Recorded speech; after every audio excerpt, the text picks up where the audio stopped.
Hey guys, this is Jerry. For those of you who are not familiar with China versus Taiwan, Republic of China is ruled by a different government than the People's Republic of China, which is what people normally consider China. People's Republic of China is ruled by the Communist Party, and the Republic of China is ruled by either the KMT or whatever other party that comes to power. So Republic of China, aka Taiwan, slightly more democratic. People's Republic of China is an oligarchical rule. It's one party ruling the people. People's Republic of China traditionally has had the diplomatic relationships with the United States and everyone. Taiwan's kind of been isolated a little bit. To understand this whole thing, I just want to explain one very, very crucial event during this whole tension, this whole China versus Taiwan thing. October 25th, 1971. That crucial day is when Taiwan got kicked out of the UN and got replaced by China. And so I'm going to explain the events behind this, because before October 25th, 1971, Taiwan was recognized as the real China. And then after this day, People's Republic of China, aka mainland China, or China ruled by the Communist Party, was now considered China. So after World War II, the United States got together with the nations that won, the Allied nations, and they said, hey, how do we prevent a world war from happening again? World War I, they tried that, right? They formed the League of Nations. World War II, afterwards, they said, okay, we got to form a better version of the League of Nations. One of the problems with the League of Nations was that it couldn't really do anything. They wanted to make the UN actually capable of doing shit. And so the UN consists of, you got the Security Council. These are like the head honchos. They can spring into action when they feel like there's something threatening peace in the world. And then you got the General Assembly. This is kind of like the more democratic of the UN. These are all the nations represented. So you got the Security Council and the General Assembly. Now, the Security Council consists of 5 permanent members and then 10 rotating members that are voted in for 2-year blocks. So the 5 permanent members when the United Nations was founded were the winning nations in World War II. So the United States, France, UK, USSR, and back then Republic of China, also known as Taiwan. So these people were like the permanent members. They always were going to be on there to make decisions. And then, of course, you got 10 different nations that you could vote in every 2 years. So, for those of you familiar with world history, what problem does the Security Council present right now with the United States on there and the USSR?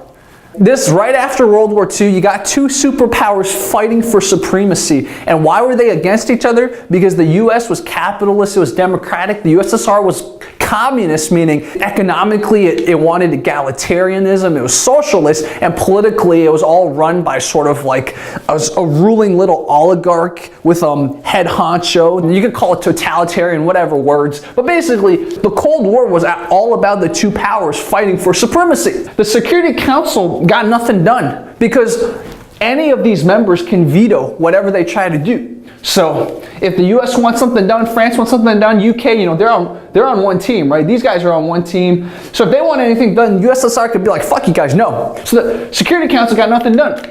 While the Security Council of the UN is getting nothing done, the US and the USSR are trying to vie for people to join their side, right? So the USSR is trying to encourage communist revolutionaries to overthrow governments and establish governments that are pro-communist and pro-USSR. And the United States is assassinating leaders of countries that have communist bents. They're not fighting a direct war, but they're fighting sort of proxy wars, as they call it. People's Republic of China versus Republic of China. After the Qing dynasty, the last dynasty, got overthrown, there was big anarchy, there were warlords fighting for supremacy. Eventually, this guy by the name of Chiang Kai-shek took over, and he's consolidating his control, and that's when a bunch of people get inspired by Russia, the communist revolution in Russia, and they try to turn China communist. So these guys led by Chairman Mao, they're fighting Chiang Kai-shek, and then they lose, so they go on what's called the Long March. They retreat, and they almost get destroyed, but then the Japanese attack in 1937. So the Japanese attack China and basically save the communists. And so the communist people are fighting guerrilla warfare against the Japanese and winning people's hearts. They're saying, look at us, we're actually fighting the Japanese, while Chiang Kai-shek's administration is just kind of sucking down to them, or sucking up to them. By 1949, so 4 years after World War II ends, the communists kicked the nationalists, aka Chiang Kai-shek's administration, out of China to Taiwan. So now you have Taiwan, this little island to the right of China, ruled by Chiang Kai-shek and his administration. Of course, it's supported by America and all the Western nations because they've been allies for a while. And then you got communist China, mainland China, supported by Russia. Taiwan and China become this sort of pawn. They're two pawns in the grander scheme of the Cold War. While this is happening, while the US and USSR are fighting for people to believe their ideologies, and while China and Taiwan are now ruled by different governments and being played off each other by the US and Russia, or USSR, to sort of get more things done in the UN, the United States tries to get more things done in the General Assembly. So right now the Security Council is locked because the USSR and the US are in perpetual conflict. So nothing's getting done at the Security Council.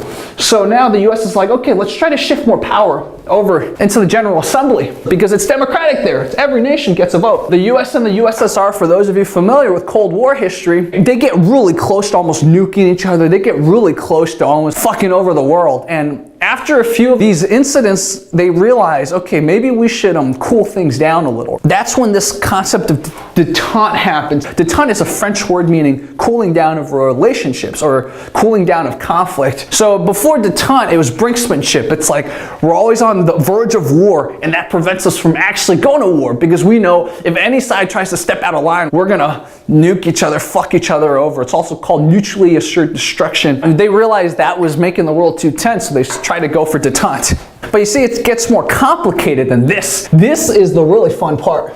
The People's Republic of China, so mainland communist China and the USSR, aren't going to always be friends, right? They were forced into friendship because the West was anti-communist, so forced them close, and a lot of the first generation Chinese communist revolutionaries were inspired by the USSR. They went to school there, learned communist thought, learned how to do revolution. So they were very close for a while. But then, 1950s, what's called the Sino Soviet split started to happen. You know, Chairman Mao started having different ideas of where the communist revolution was supposed to go than the Soviets, and then Stalin died in 1953, and he was replaced by Khrushchev, and Khrushchev was a very different leader from Stalin.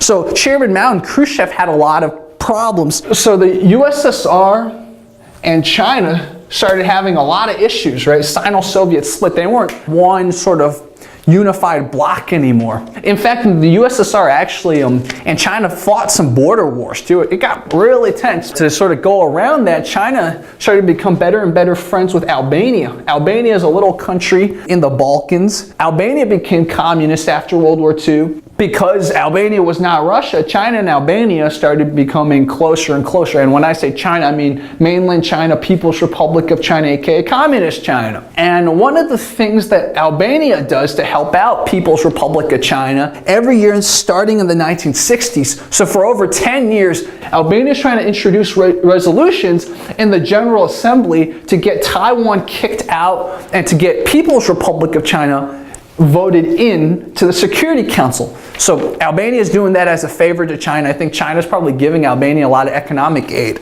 So right now we have Russia and China are not really that close anymore.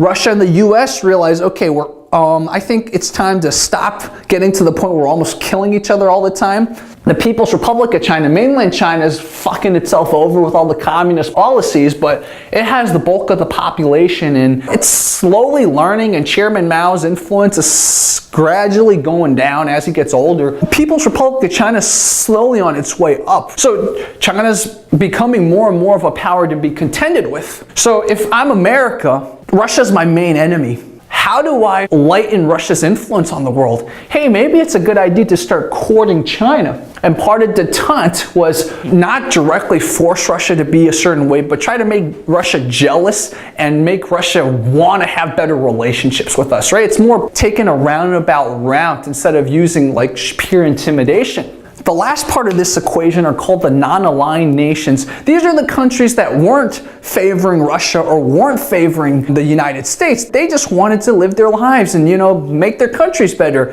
And they're like, fuck you, America, and fuck you, USSR. You guys are busy fighting your cold fucking wars, and you're not caring about the rest of the world. All you care about is that we join your side so we can be your pawns in your little Cold War. So the non-aligned nations, they wanted to feel like they could make an influence on the world. Nixon, by July of 1971, had already announced he wanted to visit China. Remember, Albania at this time is introducing UN Resolution 2758 to officially kick out Taiwan and to make Communist China, aka People's Republic of China, the permanent member on the Security Council. This vote happened very soon after that. It's almost like when Nixon was trying to offer sort of a little friendship to China to stick it to Russia, he basically gave China this permanent seat on the Security Council with Nixon's visit to China, trying to establish relationships, and then the timing was right that Albania was proposing a resolution, and the fact that the US didn't want the USSR withholding so much control on the Security Council, thus giving more power to the General Assembly. So now the vote goes to the General Assembly. You have these non-aligned nations which are represented in the General Assembly. A lot of them want to stick it to both America and Russia. They fucking hate both countries who are just trying to use different countries as pawns in their Cold War. So you got the non-aligned nations trying to stick it to America, and they know that Taiwan's one of America's pawns. Taiwan is just represents everything that America's trying to do in the Cold War. You have all these competing trends colliding in one spot. And this resolution passes. 76 members of the General Assembly vote in favor of kicking out Taiwan and bringing in mainland China, People's Republic of China, Communist China, whatever you call it, into the permanent member of the Security Council. 35 oppose, and then there's 17 absentees. Nixon visits China February 21st, 1972. So this is when China, the mainland People's Republic of China, Communist China, establishes relationships with America. If Russia sees that China and America going closer, Russia might lighten its antagonism towards American policies everywhere, including here. What I hope this shows you is, look, it's so complicated, man. When you get into the arena of geopolitics and international affairs, man, this is why history is so interesting, right? It's just, if you analyze all the different forces converging, just this one event, October 25th, 1971, all these forces led to this. A little epilogue, I'll tell you, this is really funny. Like 10 years after this, or maybe even before then, China and Albania became a little, like, they have their own tensions. Communist China, People's Republic of China, doesn't have a good track record with its friends. Its only real friend has been North Korea all these years. They were best friends and then no more, and then they were best friends and then no more. And of course, you know how Vietnam went. China had fought a war with Vietnam after Vietnam, you know, kicked the United States out. And we can talk about all this another time, but this is why history is interesting, man. I encourage all of you guys to read. I encourage all of you guys to study history, because unless you understand history, you're not going to understand why the world's become how it is. And potentially we could find ways to solve all the crazy crises if we just understood history a little better. Thank you guys for watching. I hope this was informative. Talk to you guys next time.